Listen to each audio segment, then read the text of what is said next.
The account status report is identified through the keystrokes A and then S for status of accounts.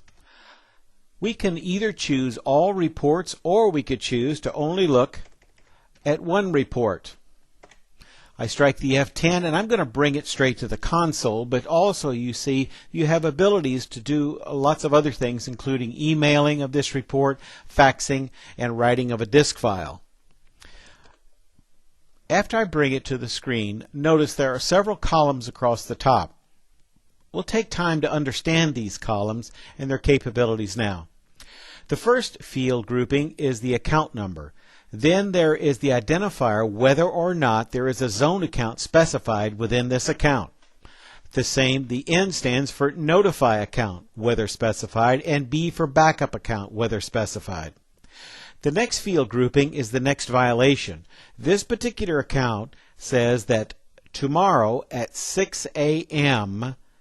I have a scheduled closing that must take place before then. Otherwise, I'm going to generate a late to close. So the C stands for a closing event, we're waiting for a closing event. If there were a lowercase o, that means we're waiting for an opening event. So that kind of gives us a feel for the next violation if there are opening closing schedules. If there are no opening closing schedules, these fields would be blank. The next column is the auto test capability. This says that the auto test for this account has 24 hours left on it. If this were an M, it would be 24 minutes, or D for days.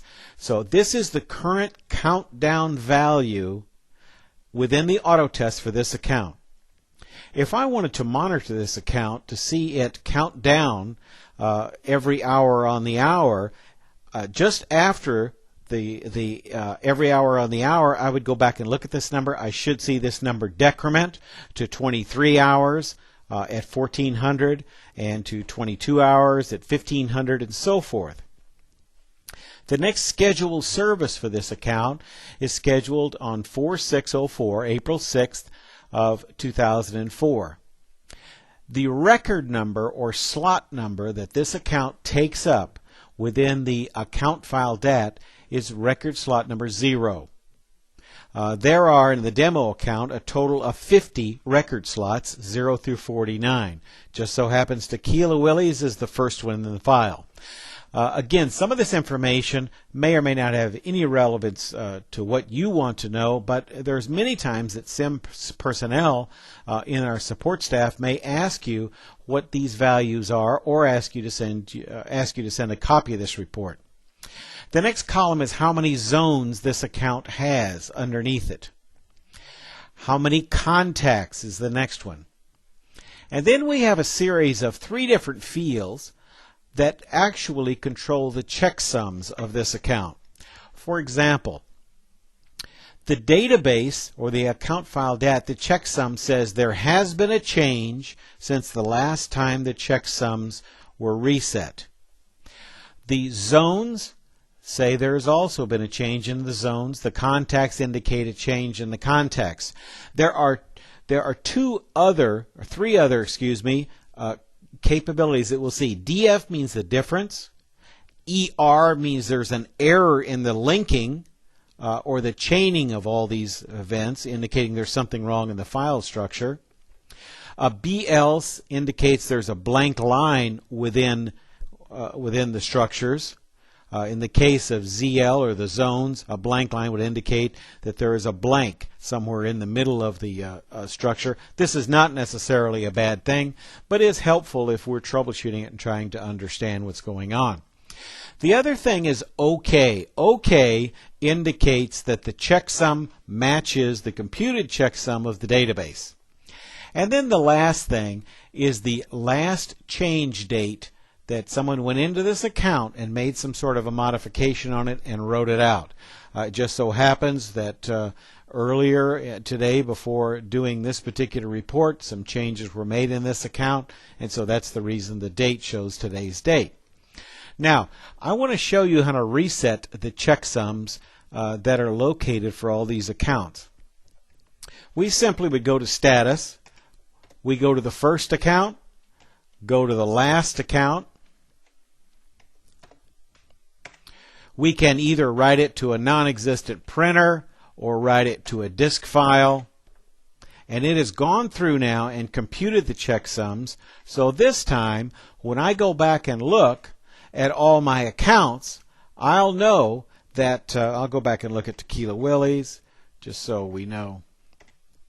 We can see the same thing again.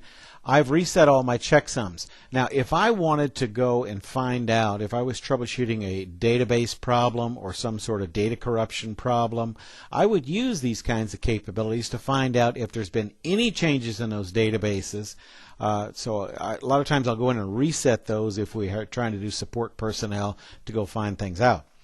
Now the next thing is, once you reset all those checksums, if I come in here and don't put any entry as far as beginning and ending numbers, I can write out a report or bring it to the screen. I'm going to screen out now contacts.